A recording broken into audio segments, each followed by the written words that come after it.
Hi, good morning. Our Bible verse for today is 2 Corinthians 5:10.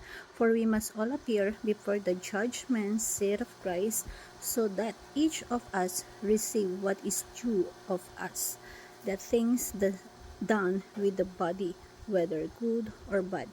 So sa Tagalog, sapagkat tayong lahat ay kailangang humarap sa hukuman ng Kristo upang bawat isa ay tumanggap ng kabayaran sa mga bagay na ginawa niya sa pamamagitan ng katawan, maging mabuti o masama. So, ito po yung katuruan natin today. Number 1, all people must appear before the judgment of seat of Christ. Ibig sabihin, walang taong hindi haharap sa Panginoong Hesukristo. So, kaya madalas na kahit anong gawin natin pagtatago sa mundo, maraming sekreto, maraming kasalanan, lahat yun mailalantad sa araw ng paghuhukom. Maraming mga korap na namumuno sa atin sa bansa. So, syempre yung corruption may lantaran, pero kadalasan mas marami yung tago at nakakalusot sa batas ng tao.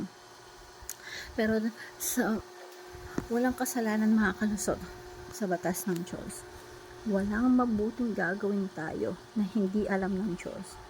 Wala din tayong masamang gagawin na hindi alam ng Diyos. Merong mga judges na corrupt. Ang tanong, sino ang mag-judge sa mga judges na tumatanggap ng suhol? Yan. So, tandaan natin, merong judge of all judges. At merong hukom sa lahat ng mga hukom. At sabi nga dito sa verse, we must all appear. Walang exemption. We must all appear before the judgment of seat of Christ. Kung kaya ikaw, ako, tayo, walang isa man sa atin na nakikinig sa devotion na hindi haharap sa Panginoong Jesucristo. Darating na time na lahat ng ginagawa natin, ito'y pagsusulit sa ating Diyos. Isang comfort para sa atin na malaman yung katotohanan na ultimate justice. Kung meron ng mga injustices dito sa mundo, may mga tao na dinadanas dito sa mundo ay injustice, hindi nakakakuha ng hustisya, inaabuso, inaapi, hanggang sa kamatayan ay dumadanas ng pagdurusa at pang-aapi. Sa huli, merong ultimate justice. Meron talagang hustisya ang Diyos, at ang Diyos, I will not let the guilty unpunished. Walang guilty na hindi makakalusot sa hustisya ng Diyos. At napakalaking comfort to para sa atin. And at the same time, warning to na wala tayong kayang isekreto sa Diyos.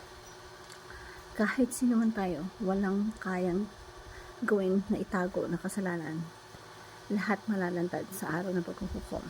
We must appear, then all people must give an account for every they have done on earth. So sabi niya, sabi sa Matthew 12:36, but I tell you that everyone will to give account to the day of judgment for every empty word they have action. Kahit mga binagtis natin na hindi natin masyadong pinag-iisipan, yung grabe kang magsalita sa kapwa mo, minura mo yung kapwa mo, kung ano-anong sinasabi mo hindi maganda sa kapwa mo, or binabaliktad mo yung kapwa mo, is pinagbibintangan mo siya sa mga bagay na hindi naman talaga totoo para lang masira siya. Lahat yan, lahat ng sinabi mo, kahit ultimong sinabi mo lang na salita, magiging accountable ka dyan sa harapan ng Diyos. So, for we must all appear before the judgment that sit so much for us, that may receive what is due to us, the things that well in the body. So, lahat yan is may judgment sa harapan ng Diyos. Ganun din sa mabuting ginawa natin. Kung meron kang sinabing mabuti sa kapwa mo, at kinaman mo yung commendable, nagsabi ka ng totoo, hindi mo dinadown yung tao na para lang masira siya sa harapan ng marami, merong karampatang reward yon, merong kabayaran. So good or bad, may reward sa harapan ng Diyos. And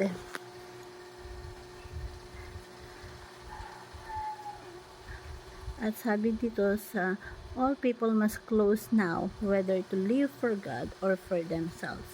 Sabi nga dito sa Joshua, but if serving the Lord seems undesirable to you, then close for yourselves this day whom you will serve, whether the goods your ancestors served beyond the Euphrates or the gods of the Emirates in whole land you are living.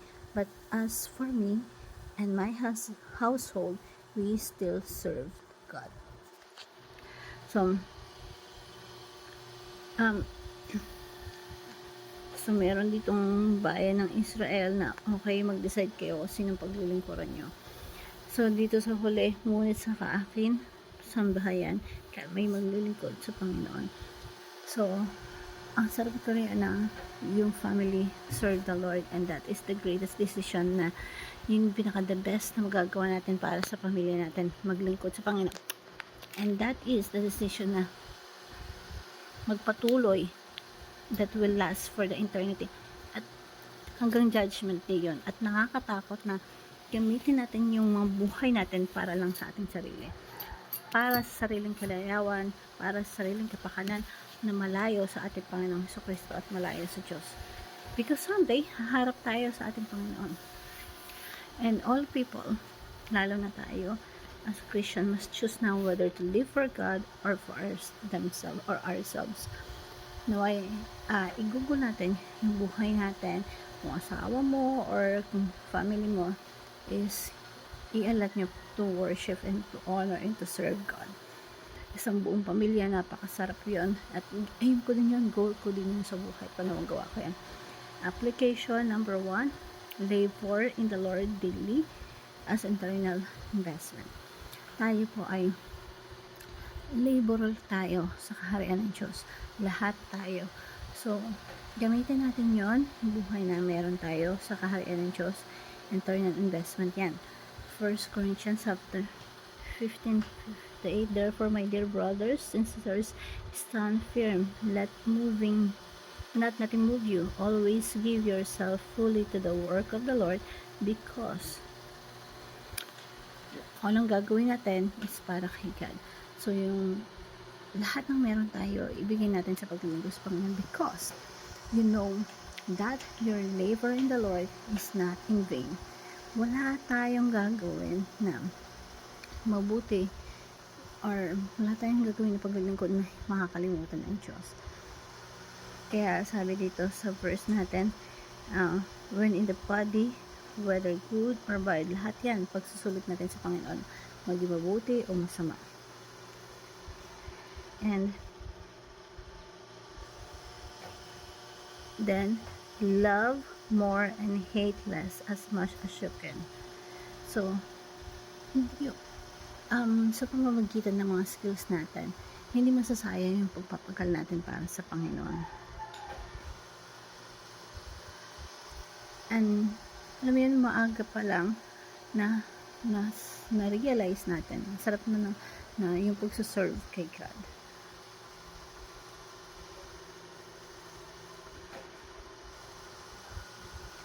And lahat ng inyong ginagawa ay gawin nyo sa pag-ibig. Do everything in love. So, pwede nating gumawa ng mga mabuti sa kapwa. Pwede din walang pag-ibig yun. Kaya, mas piliin natin na yung ginagawa natin ay may pag-ibig.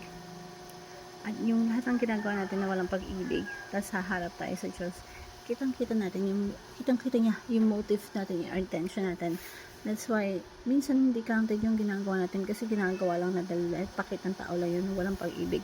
But yung gagawin natin na may motibo dahil mahal mo ang Diyos, mahal mo yung kapwa mo, that is counted sa harapan ng Diyos. Yun yung mabibilang sa judgment day na sa mabuting ginawa.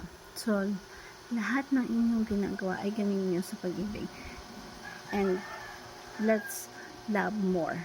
Mas umibig tayo ng higit pa kaysa sa pag-ibig natin. Hope you learned something. Thank you everyone, and God bless.